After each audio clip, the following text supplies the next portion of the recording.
Hey guys, what's up? So today I want to talk about part 2 of chapter 19 of Genesis.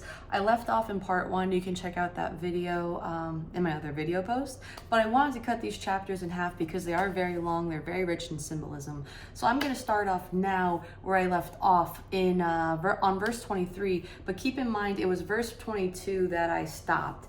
And essentially the part that I stopped at was Lot having this conversation with the angels and leaving Sodom behind because he was terrified to let go of his past. Sodom, in my opinion, is representative of the old version of yourself, right? Sodom and Gomorrah represents wickedness, destruction, chaos, that kind of stuff. And what the angels are doing is that the angels are asking Lot to go to the mountaintop. Going to the mountaintop in allegory or parable or symbolism means to go to the mountaintop of your own awareness, right? Going to the highest place on your body, which is your mind, which is your third eye, which is your crown chakra, your pineal gland, your imagination, right? So Lot is being asked to leave the old version of himself behind, which is Sodom, which is his wickedness, which is his end of that life chapter for himself, right? Like you go throughout your life when you're 10 years old to 20 to 30, you close out that chapters in your life learning who you were in that decade, ready to move on to the next version of you. This is essentially the angels encouraging Lot to be like, hey, you can leave Sodom behind. It's safe to do that. This no longer serves you. You're ready to move forward, okay? So that's what I believe that this chapter is about. I believe it's complete allegory. Did the characters exist or not? I mean, that is open to interpretation. I just believe that the way the Bible is written is allegory. It doesn't mean that I don't believe certain aspects of the Bible aren't true, right? So it's a little bit of both potentially. I don't know. I'm still like in between understanding, but I tend to lend a hand to understanding that the whole Bible is about you waking up to your consciousness and having to do that through reincarnating your psychology. So you level up in your psychology every time you close a chapter like Sodom until you become the Christ character Jesus, which embodies Christ consciousness and can perform miracles. Miracles are the same as what I call your prayers being answered or your manifestations being created, because when you connect your awareness to your heart, meaning your emotions, and you live in the wish fulfilled like Neville Goddard talks about, then you create the reality you want to experience. And when you do that, you become a God on earth, okay? So that's the lens I'm coming from. I'm going to jump to verse 23, and it says, the sun was risen upon the earth when Lot entered into Zoar. So here, after Lot had this whole conversation with the angel saying like, listen, I'm scared to go. I don't want to leave Sodom. And they're finally like, yes, we will give you permission to leave Sodom. You don't have to go to the mountaintop, but you can go to the city called Zoar. Zoar, if you look at the translation in that in Hebrew, means little or seed. So when you look at that saying, that I don't know if it's in the Bible or if it's just like what people talk about, as just a regular thing to say, you know, what's it called, a simile, a metaphor, whatever. It's like if you had the faith of a mustard seed, you'd be surprised by the things you could do, right? So essentially saying, even though you might perceive what's going on as small, it doesn't mean it can't amount to something big. Or a small step can lead to a very big one, okay?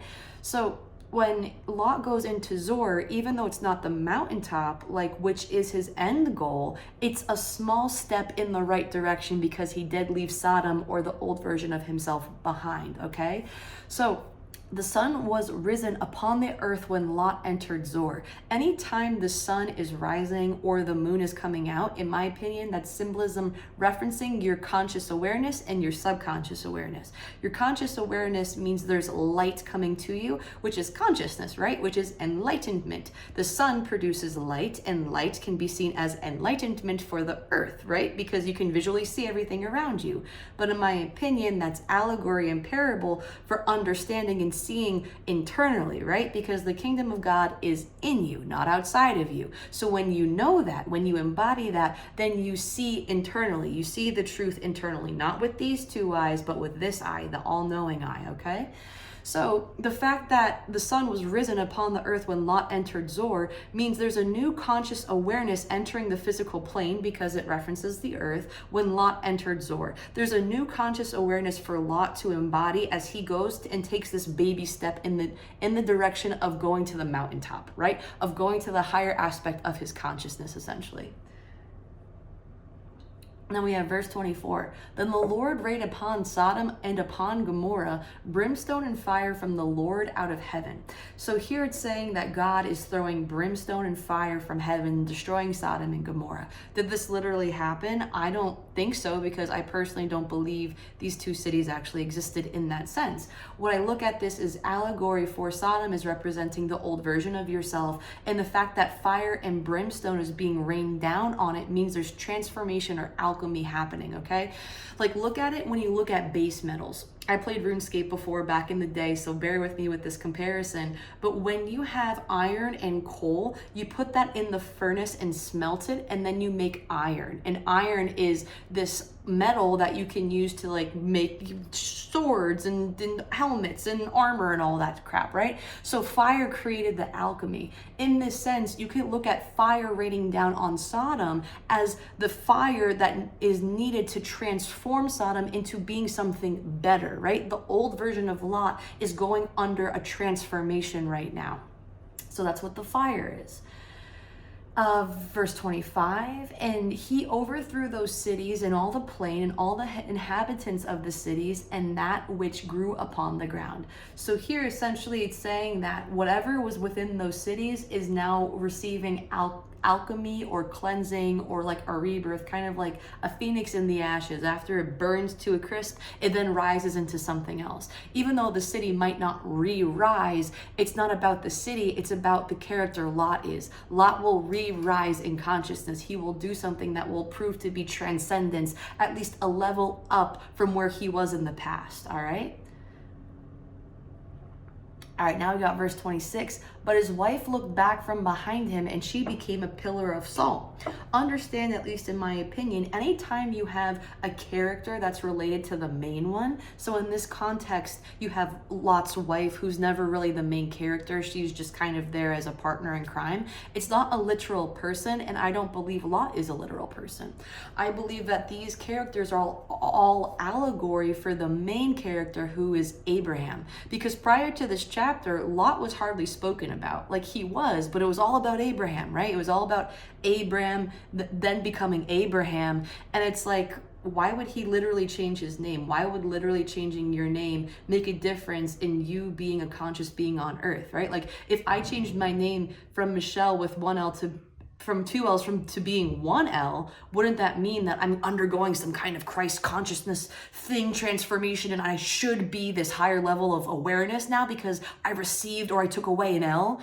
And it's like, changing your name won't do anything, right? It's not about the literal action of doing something. It's about embodying these practices. So when we look at this from an allegoric lens, it's not necessarily that these characters actually existed. It's about that these characters represent aspects of the main character. And the main character is a Christ figure that represents you, okay? So the fact that this chapter is referencing Lot, actually, this is going to be like the Shutter Island effect or like Inception kind of thing. It's like a Russian doll. Lot is actually an aspect of Abraham's psyche, and Lot's wife also is an aspect of Abraham's psyche, okay? The fact that there's a pair, there's a dual figure, Lot and his wife, means that there's a divine masculine and a divine feminine principle going on in this area of the book, which is an aspect of Abraham's mind, okay? Which is actually relating to an aspect of your mind undergoing transformation through fire and brimstone, okay? The version of your Sodom and Gomorrah brain is shifting because you want to go to the mountaintop and transcend and receive higher levels of consciousness, which is only done through witnessing you are the spirit, which is only done by witnessing your third eye, right? There's a reason why when you say in the name of the Father, in the name of the Son, in the name of the Holy Spirit, that you tap your third eye up here, right? The Father or your third eye or your pineal gland is consciousness, is universal source. The fact that you touch your heart is no coincidence, because what you feel emotionally will give birth in your 3D realm, and you'll experience experience that in what we call the simulation. What you think and what you feel will get pushed out, and it'll be a mirror effect that you will then dwell in. This is how you create miracles and manifestations and have your prayers being answered in real time. Okay, whatever you think and whatever you feel, whatever you judge will always be created in your reality. And when you catch wind of that, when you practice it more and more, you'll stop wondering if your manifestations will happen, and you'll start knowing they will, because you're practicing consciousness. All this takes is being aware and observing the way that you judge life. And when you see it play out in front of you, you'll be like, oh, hey, I finally changed that subconscious belief. Or you'll say, oh, you know what? I need to work on this a little bit more because I didn't experience what I really wanted to. So the fact that Lot's wife looked back and turned into a pillar of salt. To me, in mysticism, wife means the emotions. Women in general just describe the feminine nature, which could be intuition, connection to source, emotions, things of that nature. It just depends on what context it's being spoken. From what I've understood and from what I've studied, wife just always means emotions. So, but his emotions looked back from behind him and became a pillar of salt, right? We're going to remove the gender aspect of it and put the word emotions. When your emotions look back in your past, it means you're being nostalgic, and it means you're being stuck in the past. And when you're stuck in the past, you might as well preserve it, which is exactly why they reference a pillar of salt, because salt preserves things. So if you're preserving your emotions, it means your emotions are in the past, even though Lot is moving forward and his physical action taking is in the future. See, so he's experiencing two parts of time. He's nostalgic and referencing the past, even though he's physically moving forward. He's not fully committed to a spiritual journey. He's kind of forcing it. And this is what is foreshadowing issues in the future. And when I get to those verses, I'll explain why and bring this back up. You can also say like, okay, so why a pillar of salt? Why not like a pedestal or a table or a chair or anything else?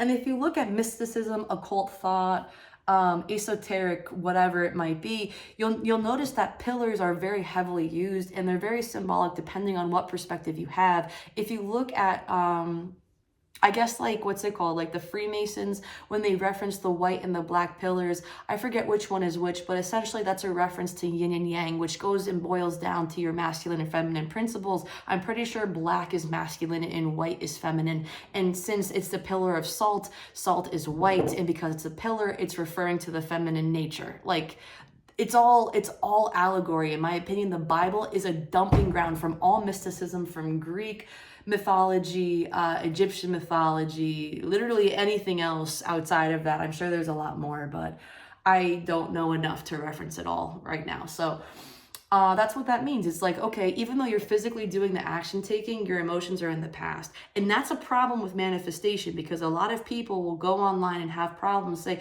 why isn't it that I'm not experiencing what I want to experience? And it's because you don't have conviction, right? You understand the concept of the Father, but you haven't lived in the wish fulfilled through your emotions, through your heart expression. You haven't fully believed that this is your power, this is your innate right. And the more you practice it, though, the more you'll understand that it is. So you won't be like Lot, where your emotions are in the past.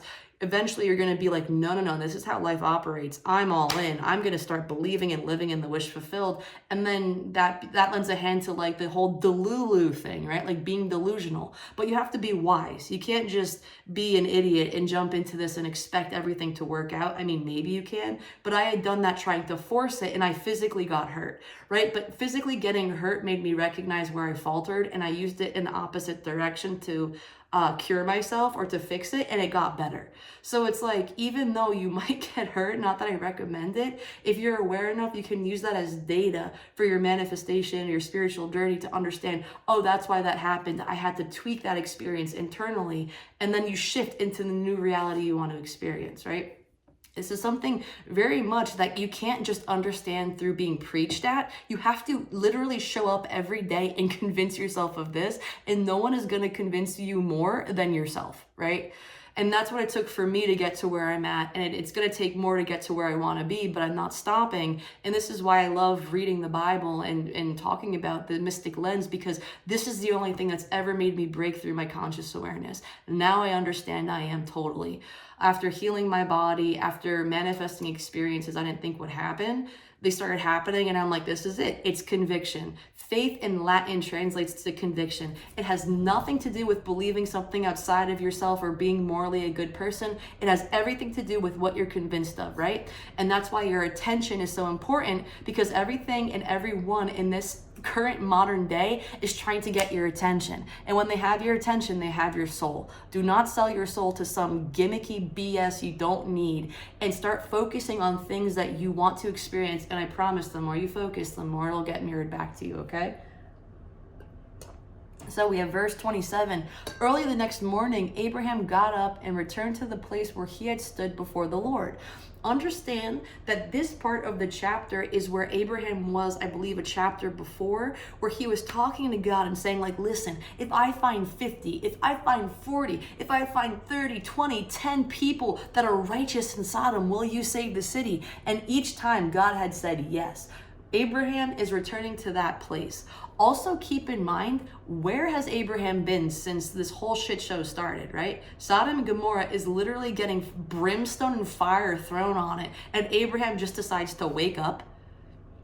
It's like, dude, you were the main character forever and you're missing the main event. Why are you showing up at verse 27? It's so late in the game, right? And it's so casual too. He's like, I'm just gonna ignore that this whole thing's falling apart, and I'm just gonna stand here and wait to talk to God. And it's like, that should get your attention, right? When you read scripture and you connect the dots like this, it's just like, dude, this is the city you wanted to save, and you're only showing up after it's getting destroyed? Like, what's going on here, right?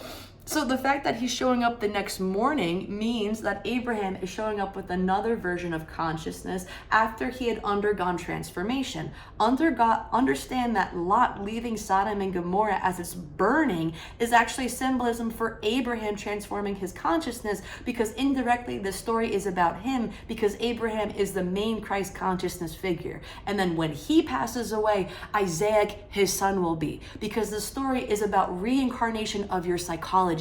Every Christ figure there's going to be a new one after him who does something significant that will make him understand his Christ power quicker. Then he will pass away until finally you get to Jesus, who is born of the Virgin Mary. And no, it's not an actual virgin woman. What it is virgin in the feminine nature. No man is involved, meaning no ego is involved. This son is born without the ego. And that's why he is pure Christ consciousness, because he understands he is part of source, right? That is why religion will disrespect women so harshly, because if you found out that your feminine nature was actually God, then you wouldn't need the church to save you. You save yourself when you understand I am. And that is the biggest threat to any civilization that had the church reign as its main power next to the government.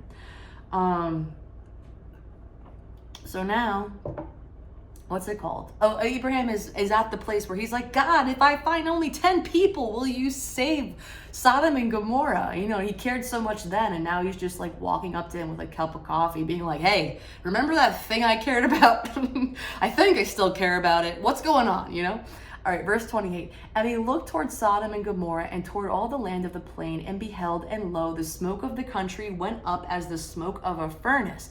This happened in chapter 15, where Abraham before was actually only Abram, because he didn't receive the H yet. Receiving the H is receiving the Spirit in Hebrew and mysticism. So he hadn't received the Spirit yet because he didn't transform yet. Sacrificing the animals in chapter 15 was in reference of sacrificing aspects of his mind. I'm pretty sure there was a dove, there was a cattle, there was like maybe pig or whatever, and each of these animals represent different archetypes of your thoughts, right? Cattles are very nurturing and very loving. Doves are very innocent. Pigs might be seen as very smart and conniving and trickster in nature, but they could be a little dirty, but they can be very strong and aggressive.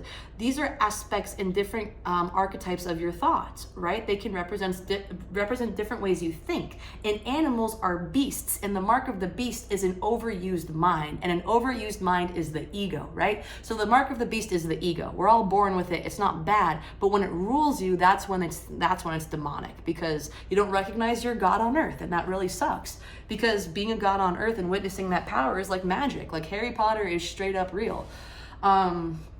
the sorting hat is literally just an allegory for what type of consciousness do you want to exist in, right? And you get to choose your house all the time. That's why the sorting hat is a hat, not a glove. It's on your head for a reason, because this is your connection to source. So all mainstream media is literally just telling you the truth in plain sight. It's all about, hey, this is real. But we take it as, oh, what a cool fan fiction. And it's just like, no, life is magic. Life is miracles. And this is the way it should be. But we're born and we're told to forget, and we're brainwashed to forget. But this is the age of Aquarius, and now it's time for us to remember. So Abraham is just looking at Sodom and Gomorrah, going up into, what's it called, a smoke of the country. So essentially he's just saying, what Abraham is doing is he's witnessing transformation. Smoke means transformation. The animals, after Abraham had sacrificed the animals in chapter 15, he saw a smoke between two pieces, which means two stages of awareness, his conscious awareness and his subconscious. When you see smoke of a furnace coming up, it means you're alchemizing those two states of awareness, because you see them for what they are. The fact that that was foreshadowing this experience and bringing it into even a bigger playing field, right? Because it was only at that time just animals that Abraham was sacrificing. Now a whole city is getting destroyed. And it's just an allegory for a significant amount of change going on within him, okay? So the smoke, again, is just in reference to alchemy. Verse 29, and it came to pass when God destroyed the cities of the plain that God remembered Abraham and sent Lot out of the midst of the overthrow when he overthrew the cities in the which Lot dwelt. So here, God is remembering that thing that he said with Abraham, being like, hey, God, if I find 50, 40, 30, 20, 10 people, will you save Sodom?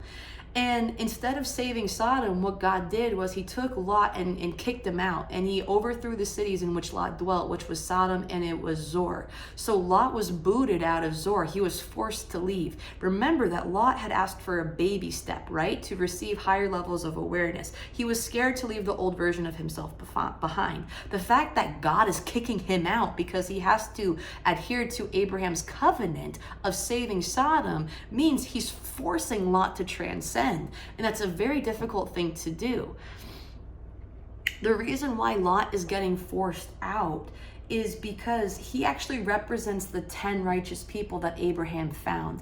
If you look at numerology, you don't count the 0 when you look at numbers, right? So 10 actually equates to 0. Which actually means 1. So Lot became that 1 that could have saved the city of Sodom and Gomorrah.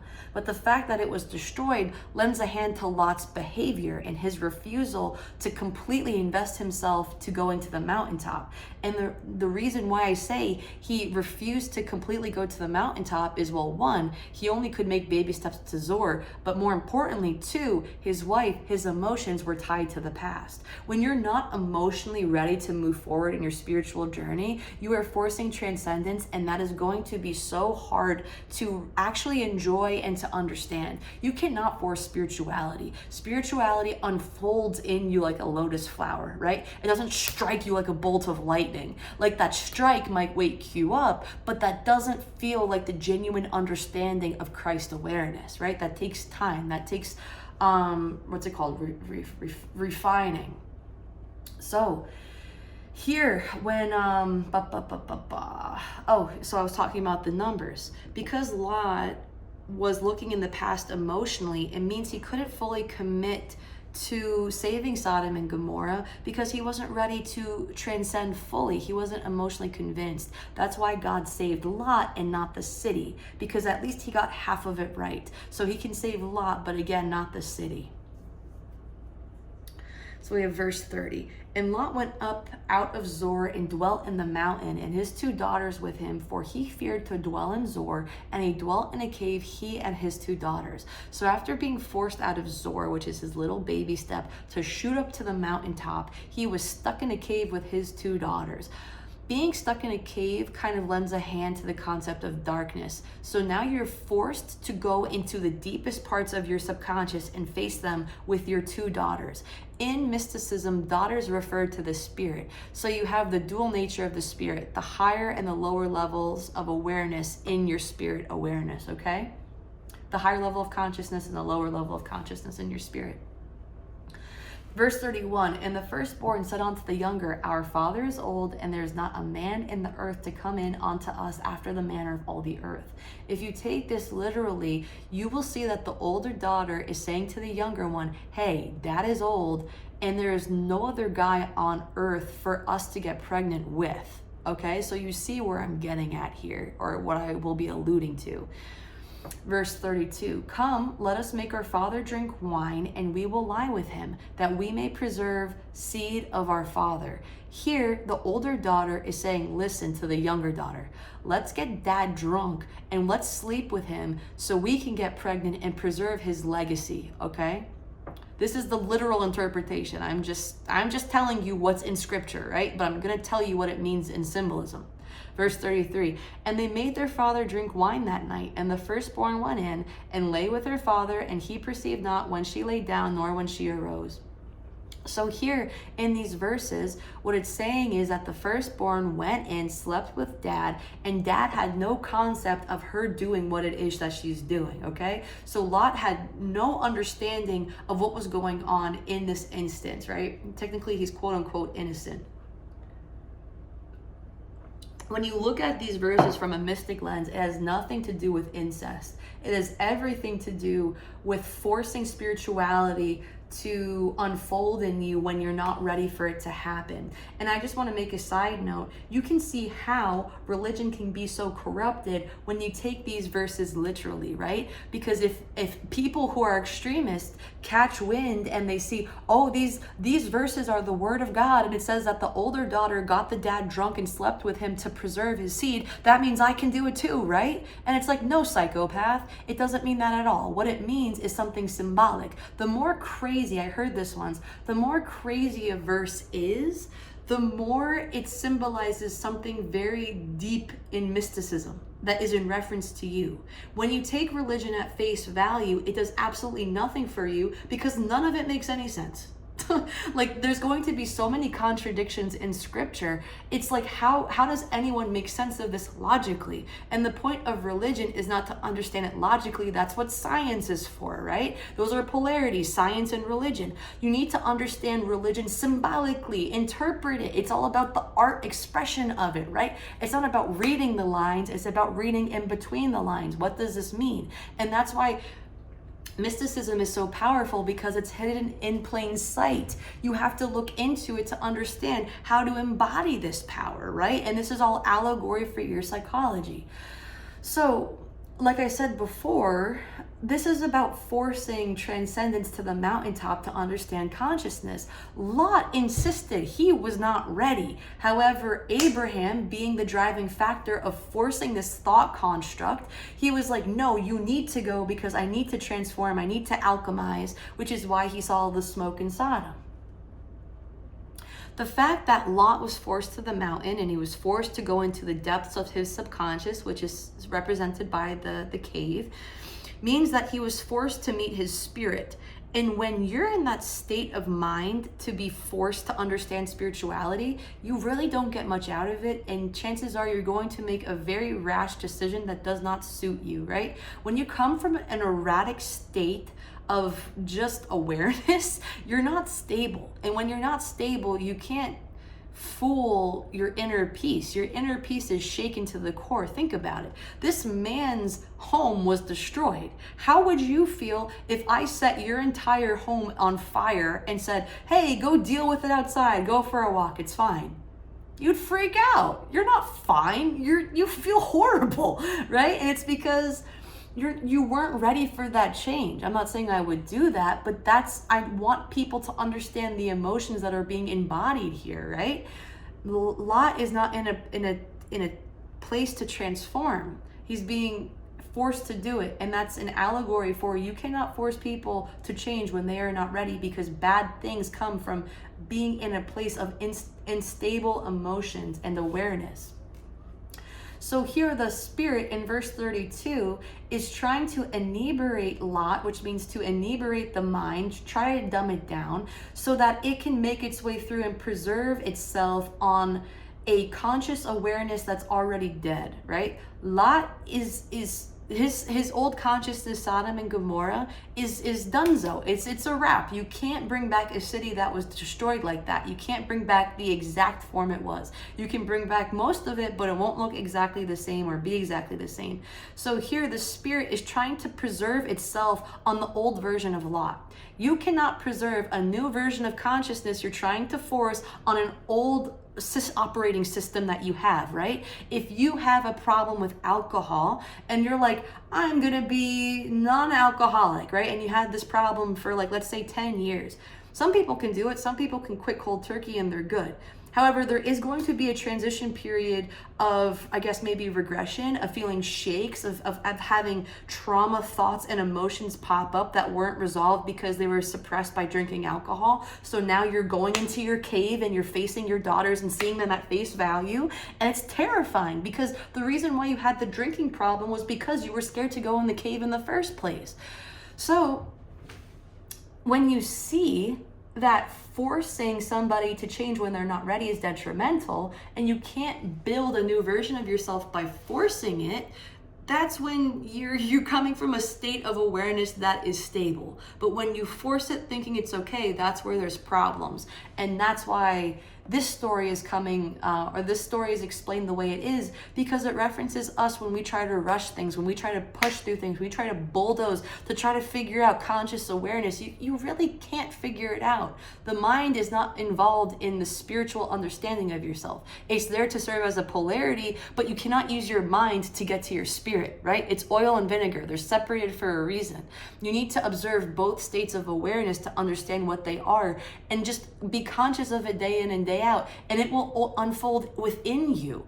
Like I said before, you can listen to as much preaching and teaching and different lessons and sessions as you want, but until you show up and do the inner work, you're not going to understand the difference between the polarities or understand that you're a God on earth, right? It takes practice, it takes patience, and it takes awareness, and that's really it. So then we have verse 34, because I talked about verse 33, right? So verse 34, and it came to pass on the morrow that the firstborn said unto the younger, Behold, I lay yesternight with my father. Let us make him drink wine this night also, and go thou in and lie with him, that we may preserve seed of our father. So now the younger one is following in pursuit to the older one. Keep in mind, these spirits were also forced to transcend, which means they're also disillusioned and not in the best state. The older one, being the one that should be more wise, came up with a really bad idea, and the younger one, not knowing better, obviously has to follow in pursuit, right? So it's just you going along with the motions, essentially, is what that could be seen as. You had a really bad decision, and you're just gonna lie to yourself and keep coasting with it because it seems like it's working, but it's really not. You're lying to yourself. Okay, so Lot didn't even understand that the younger one had sex with him, and now they're both pregnant. So we have verse 35, and they made their father drink wine that night also, and the younger one arose and lay with him, and he perceived not when she lay down, nor when she arose. Verse 36, thus were both the daughters of Lot with child by their father. So here, out of nowhere, they finally got pregnant. And then in verse 37, it says, and the first bare a son and called him Moab. The same is the father of the Moabites unto this day. Verse 38, and the younger, she also bare a son and called him Benami. The same is the father of the children of Ammon unto this day. If you look at verse 35 to 38, out of nowhere, a 9-month pregnancy took 2 seconds. Somehow they both got pregnant one night and the next day gave birth. I don't know about you, but I've never literally seen this happen. I don't think it's ever literally happened, because nature does not do that. And if nature is a reflection of God, then this is not a godly book. If this is a saying that we should take this at literal value, right? The more obscure the story, the more obscure the transition, the more it's meant to get your attention, because when you're caught off guard, it means you're being conscious. And when you're being conscious, it means you're paying attention. And when you're paying attention, it means you're ready to receive divine thoughts, right? Because when you're paying attention, you're not letting other BS thoughts run your mind and making you live in a different state of awareness, meaning the future or the past. When you're present, you're thinking about now. And when you're in the state of now, you receive wisdom, right? That's the dual nature of the brain. Either you're thinking from your ego or you're receiving from your intuition. So The fact that they both had sons out of nowhere means that because of this rash forcing of trying to become spiritual, you gave offspring to another set of consciousness and a different brain pathway for yourself to excuse this irrational behavior and make it justified to be okay, right? Because if you give birth to a son, it means you're giving birth to man, and giving birth to man is giving birth to thoughts, giving birth to the mind. So they produce two different mind constructs off of a twisted action, which means it's not good. It wasn't clear awareness. This was made from inebriated thought processes, which will only produce more messed up, disillusioned thoughts that are actually now in Abraham's psyche, if that makes sense, right? Because this is the Russian doll effect. Whatever happened to Lot is actually happening to Abraham's mind. So when you look at these names also, Moab and Benami, Moab is the son of the first one, and Moab means from my father, which is kind of funny because the first daughter was like, I'm just going to be so straight up in this definition. I'm just going to say this son is from my father, which is like, yo, just don't hold back, right? She's very bold, right?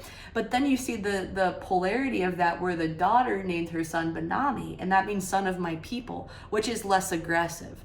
So it's kind of seen as like the first one who thinks they're right is going to be very bold and doesn't really care and is unapologetic about what it is they're doing. Meanwhile, the one that follows in pursuit didn't really have the idea. They were more so indoctrinated. So the way that they're going about the process, because it wasn't their original thought, is indirect, right? It's not as in your face. It's just son of my people. It sounds a little bit nicer. I mean, that's just one parallel. Doesn't mean it's right or wrong. No, it's just something to point out.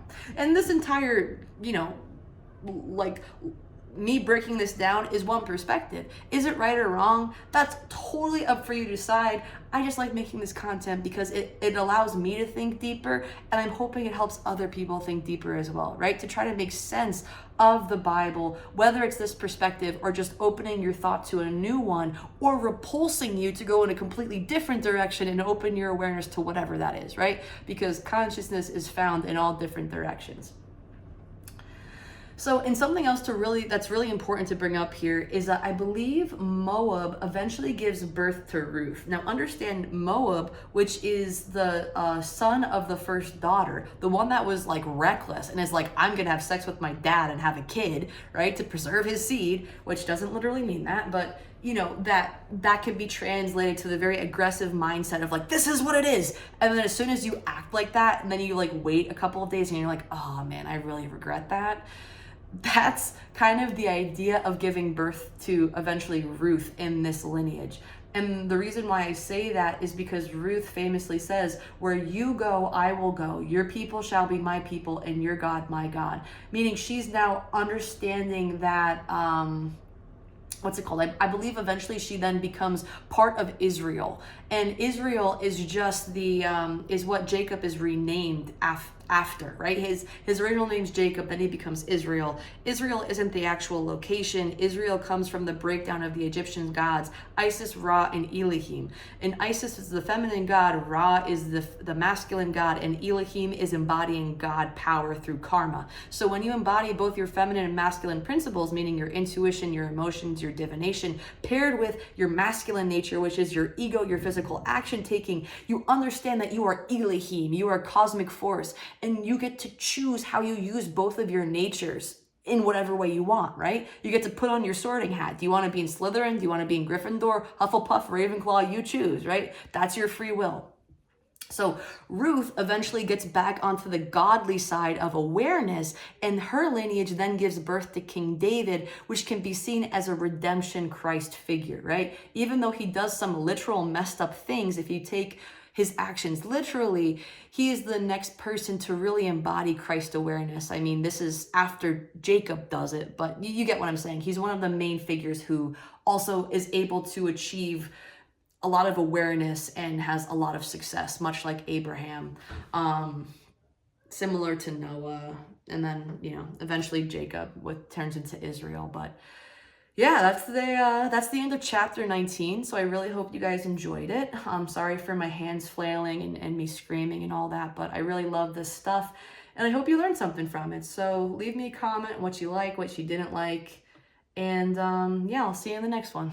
See ya.